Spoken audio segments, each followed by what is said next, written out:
Better World Blueprint. Good humans doing good things.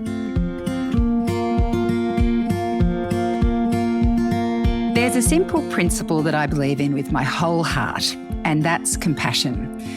When the world's falling apart, kindness can go a long way to helping us find solid ground, which is why I started this podcast, because it can feel like everyone is out for themselves, when the truth is there are more helpers than you realise.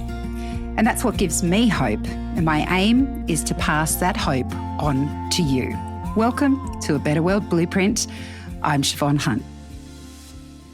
Most of us spend our lives at work, and if that time is spent stressed or fast approaching burnout, it's not much of a life at all.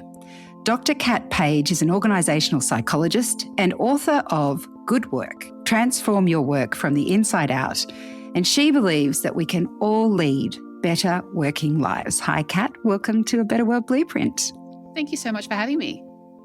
It's a pleasure. Now, let's talk specifically about this book first. Why did you decide to write it? I wish I could tell you there was a specific moment because that would be just so tidy and so neat. But I think when I look back on my life and my career, I think there were multiple things had to happen in order for me to get to a point where I was ready to write this book. And in some ways, I've been collecting experiences along the way that helped me to really offer a really expansive view in this book. So to unpack that a little bit, so I always wanted to write. If I go right back to childhood, should we go there? Go on. Why not? Right back to childhood. So, I always loved writing, and I think I've always used writing as a way to understand my own thoughts. And so I always had that right from primary school, was always writing. And I've kept that practice up over years. And I actually did my first degree. I did an arts degree, which is a very underrated degree, majoring in professional writing. Creative nonfiction in particular was the genre that I really liked, which is the book essentially, and also psychology. So I always had this strong desire to write. I also always had this strong desire to contribute in some way and to help people. So I always wanted to be a doctor, but I think the way that I saw being a doctor as a child was as helping people. That was really just a profession. And so I sort of had those things already, but it was when I was doing my honours degree in psychology that I first came across this research of subjective wellbeing. And I was 21 at the time, Siobhan, so quite early to kind of find my purpose, but I would say that is when I actually started to build the foundations for what ultimately is in this book.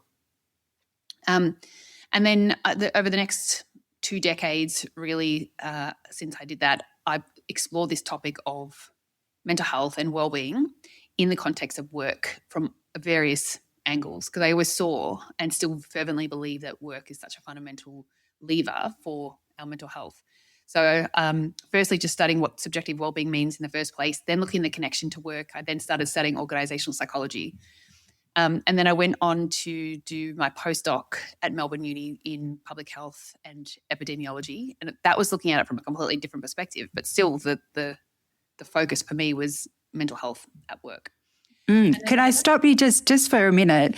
Could you tell us what subjective well-being is? Oh, yeah, of course. Thank you. I forget that this is just a thing. So it's essentially happiness is kind of our, our more basic, not basic, but a more lay view. That's the word I'm looking for. So it's more of a lay view of it. But really it's this idea that everyone's quality of life can be looked at either subjectively or objectively. And so it's really about how we evaluate the quality of our own lives and how we feel in the context of our life. That is our subjective well-being. So life satisfaction, happiness are words that, aren't a perfect fit, but I think they're somewhat involved. But it's really our own assessment and evaluation of our life, which of course then takes into account what's important to us. And even though it is different for everyone because it is subjective, interestingly, when you look at the data at a population level, we all cluster around somewhat similar areas. So we're naturally a more well than unwell, if that makes sense. So that's subjective wellbeing. And your interest in the workplace, you mentioned there that you started studying this, this inspiration, let's say, this spark was lit when you came across subjective wellbeing to begin with. As you said, though, 21 is a very young age to, even if it's just a spark and it's something that you continued to follow along, that can be, I mean, I'm pretty sure I had no idea what I was doing at 21. How did you navigate your way through that? Was it reasonably obvious, given you were studying psychology, that, okay, I need to do further study? How did you start to navigate that path? I think it's a good question because things make a lot more sense in hindsight, of course. So, and sometimes as humans, we tidy up our stories to make them sound really clear. But at that time, what I had was the spark, which I love the way you described it. It was the losing track of time, feeling really alive, this feeling of like, I love this. Like, this is what I'm meant to do with my life. I guess as a 21-year-old would see their life unfolding. But yes, you're right. So doing honours in psychology, I'd already decided I want to be a psychologist. So it was really about what type of psychologist, and because there's lots of different fields you can go down. But regardless of which field you choose, there's a lot of study involved. So at a minimum, a master's degree these days, and I did a professional doctorate. So, I mean, I was essentially at university until I was 20 years old. And so I was just having a great time. Just spending my time studying this topic, and that really, I guess, set that trajectory up for me. And your experience going on, obviously, I'm not going to condense your whole life because you've done lots of different things, but it seems like after university, you explored this idea across really different workplaces, very different scenarios. Was that intentional, or again, was it just reflecting on something I often used to say to students is follow what you love and you'll end up somewhere where all of those experiences mean something.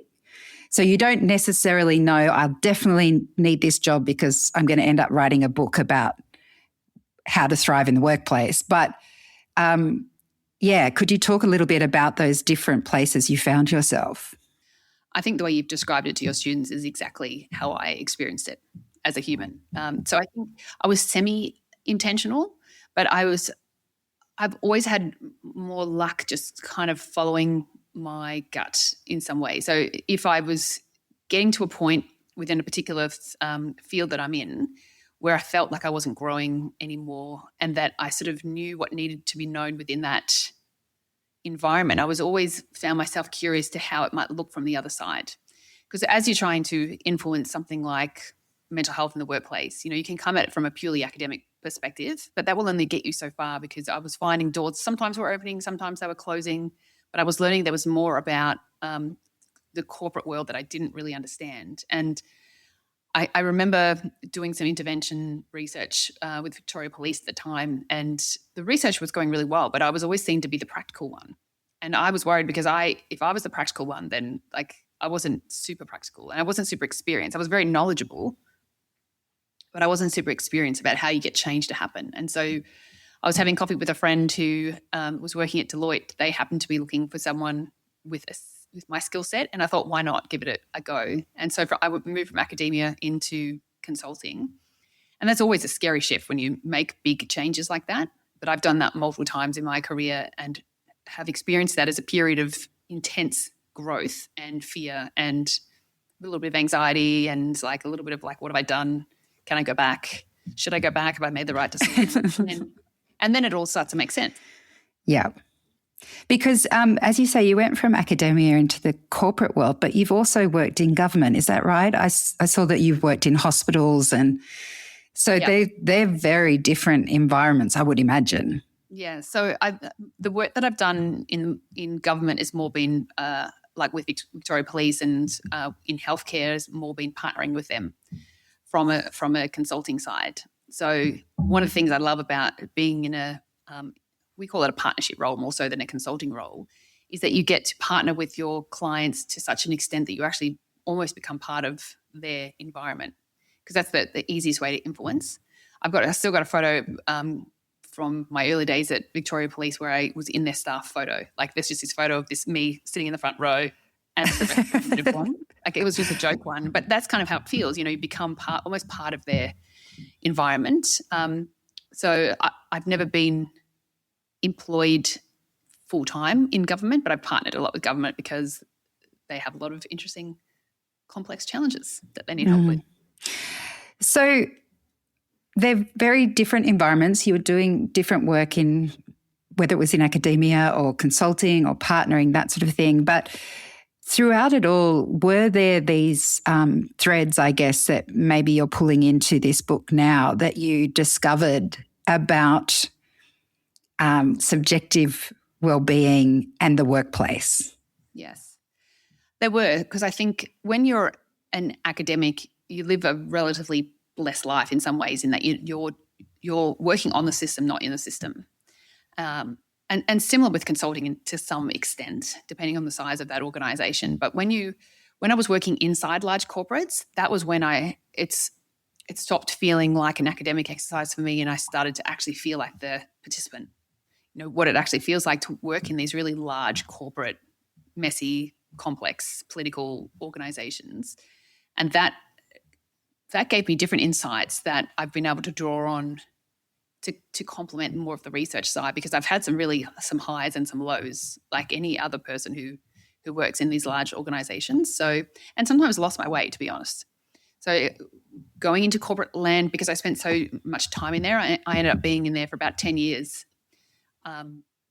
You get you lose your ability to hear yourself think, was what I experienced. Whereas earlier I had a strong sense of what I think and what my purpose was. When you're in a large organization, in some ways, if it's doing its job well, you start to think like the organization. So you start to pick up these dominant narratives, and no longer are they your own thoughts. They're the thoughts of the people around you. So I felt that was happening, and I think that happens to a lot of us. And if you think about it, that has to happen in some ways, because that's how you get people in organizations behaving consistently. But I lost that voice. And I'm wondering, I do ask everyone if they've stumbled along this path. I'm wondering, when you got to that point, what was it that made you realise you've lost your way? I mean, we do get that sense sometimes that we're like in that some kind of liminal space where we're like, hold on a minute, are we moving forward and moving back? What is happening? But how were you able to realise that you'd lost your way and, I guess, overcome that and find your way again? Yes. I mean, that's a great question, and I wish I could say I was really intentional about it. But I think the losing the way part and the stumbling happens for me, all the time, because I've always been someone who is motivated by growth and discomfort to a degree, and learning. And so you naturally will put yourself into situations where you will stumble. But I've always been able to pick myself up. They're more like little trips as opposed to full stumbles. The big stumble for me was when I was working inside another large corporate, and I was just caught up in one of those very typical corporate scenarios where there was a lot of uncertainty, lots of org structures and org change. And I was always working really hard to make progress. But I got to a point where I was like, I don't feel like I'm actually helping people anymore. I feel like I'm updating PowerPoint packs and I'm in meetings, but I don't feel the return on investment on a deep kind of heart level. I couldn't say that I was living in line with my purpose. I couldn't even remember what my purpose was, other than a little glimmer of it. And fortunately, my role was caught up in a restructure. I say fortunately now because it ended up being the best thing that could have happened to me, because I think I was still doing a good job, but I wasn't alive. I was just like a corporate zombie. And I wasn't at my best. I didn't feel like I could be myself anymore. And so then once I worked through the emotions that comes with that, I made a decision very intentionally at this point to take time off to finish my book, because it had been something it'd been brewing for a long time. But, I got married, I had kids, I was working full time. It was just really challenging. So I took 2 months off and didn't even really look for a job in that time, which scared my husband quite a lot. I would work it out, but I just knew that this was a real gift and I needed to use that time. And then I set myself the task of making space to be able to hear my own thoughts again and hear my own purpose. And I actually got through an interview with another large corporate, and I just had this anxious feeling where I was like, oh no, I remember this is not right, and pulled out of that. And I'm so glad that I did. Yeah. And that's quite brave too, because once we start that process, thinking we're heading somewhere, especially when it's employment, it's very hard to step back from it. Yes. Did that feel like a moment of courage for you, or was it just, if I go this way, I'm just going to have complete burnout? It did. Yeah, no, the anxious reaction that I got was so intense that it almost, I really had to sit down and think about it.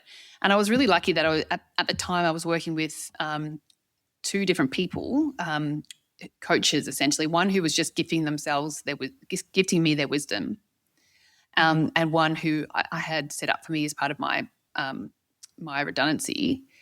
And I got the opportunity to talk about that with them, and I actually sort of needed to quantify it a little bit, me being me, because I had the feelings, but I needed to actually write down what are my work values, and how do these different jobs that I'm looking at stack up against them. And I knew that it wasn't right, but it still felt really hard. Yeah, I can imagine. So you came back to the book, and did you finish it in those 2 months? I didn't finish it, but I got through the main parts of it. So the hard parts of the hard part was actually just figuring out and landing on the structure. But I was lucky that the organisation I ended up working for, who I work with now, By Many, were really supportive of my book, so much so that they hired me and my book. It was like a +1. I was like, if you're taking me, you're going to have to take this book as well. It's going to be an employee for a while. And they were not only encouraging that, they got excited. They rallied behind it, and they became my tribe and my champions, and they're very much in the book. And they helped me finish the book because they believe what I believe. And so I was surrounded by that love and community the whole time that I finished it, that it only took me another couple of months. So I finished it, I think, in December last year. So tell me, with this experience of writing the book and all the different pathways you took to get here, what is the most, it almost feels to me like you were learning the lesson that you were trying to teach. So has it, it seems obvious that it's changed you. Could you tell us how this work has changed you? Yes, I think you're exactly right that I became my own guinea pig in some ways. I think what it changed me is it made me realize that who we are as young people is often this really pure form of ourselves. And as we go through life, we are, being social creatures, we start to really pick up on and conform towards what society expects of us. And there is a reality to that. For example, being able to pay your mortgage, there is, we have to make a living, so we have to fit into these structures. But what I realized is how easily you can lose something that you'd already found. So I had to go through a process really of remembering myself, as opposed to finding a new version. Like, in some ways I was going back to who I always had been, just an older, wiser version of it. So I think the lesson there is how hard it is to hear your own voice, and how we need to make space for that and be okay with what emerges. Because that was the hard part. To your point, I could start to create the space so I could hear that voice, but then actually acting on that and turning away from what society kind of in some ways expected of me was terrifying, low-grade terrifying, because I've got 2 kids, mortgage, all those things. And just backing myself, and being quite clear on my non-negotiables. Yeah. Have you been able to see the impact when you've followed your purpose, when you've been able to be true to what that purpose is? Have you been able to see the impact of what you're doing on other people? Yes, because I think it's helped other people to be, I don't want to say the word inspired because that sounds like too positive, but I think when you see other people find their happy place, like I think everyone has commented on how clearly I have made the right decision and how they can feel that I'm thriving. So I think then that makes people think, oh, so maybe I was staying too long in that job, because you sort of forget what that feels like. I think they could start to compare because they knew me in other roles. So I think for some people it's made them realize that it's not good enough to stay in a job that's actually no longer fulfilling you, and that we have more choices than we realize. And that sometimes it just takes a little bit of courage and backing yourself and jumping into the abyss with a parachute.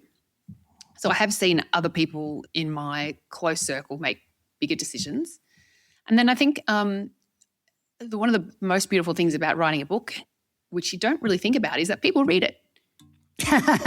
And so then they call you and email you or send you messages on LinkedIn, like people you've never met who tell you how much they've enjoyed something or the lesson that they've taken from that, because everyone takes something different from it. And that impact that feels incredibly wonderful. And the change that you're talking about there and the impact you're talking about is definitely on an individual level. But I know you're also looking at broader systems and how broken our working environment can be, without going into it, because it is your whole book. Do you have hope that things are starting to change, that the people who, I guess, have the say in how companies are run are understanding that the systems we have in place aren't working? Yes. Oh, definitely. I definitely feel that. So when I left academia, to go back a little bit, in 2014, we wrote a paper called The Integrated Approach to Workplace Mental Health. And already that model over the last 10 years has changed how the world thinks about workplace mental health. So my colleague Tony LaMontagne and Ange Martin, amongst others, were involved in that. And that's now been picked up by a lot of the more policy-led approaches that you see. So like the World Health Organization, the International Labour Organization, most of the strategies in Australia that have a wellbeing or mental health strategy would use our framework, which is around preventing harm, promoting the positive, and responding to mental health problems. And they may not even realise that is where it comes from. So that is already something that I'd seen change. I think since the book has come out, the conversation that I've noticed that's changing is that we're not just talking about the ways in which work can harm us, because I think that's a really important conversation that needs to happen, especially with changes in psychosocial risk legislation. But we can sometimes get too caught up in work is the devil or it's evil, but it's not necessarily. Work can actually be incredibly good for us. And it can be the contribution that we make in the world. And so that reframe is, I think, helping people find that hope, because if you think about hope serves such an important purpose. When we have hope, we're more likely to feel that we can make forward steps towards a goal. And that goal may be a really challenging goal, but we start to feel a sense of agency and energy to be able to pursue that. And we also start to see a pathway towards it. So it's not just blind optimism. It's actually like, I believe that we can get there, even though it is very difficult. And I can now see some of the tools and the roadmap to get there through this book. So that, I think, it's early days because the book only came out in April. But my hope is that that's what it gives people, that sense of energy to pursue something that we know is hard, but is worth doing anyway. That's very exciting. Kat, thank you so much for speaking with us today. Thank you so much for having me. That's Dr. Kat Page, organisational psychologist and author of Good Work, Transform Your Work from the Inside Out. You'll find links to where you can get the book in the notes of this episode. I'm Siobhan Hunt. See you next time.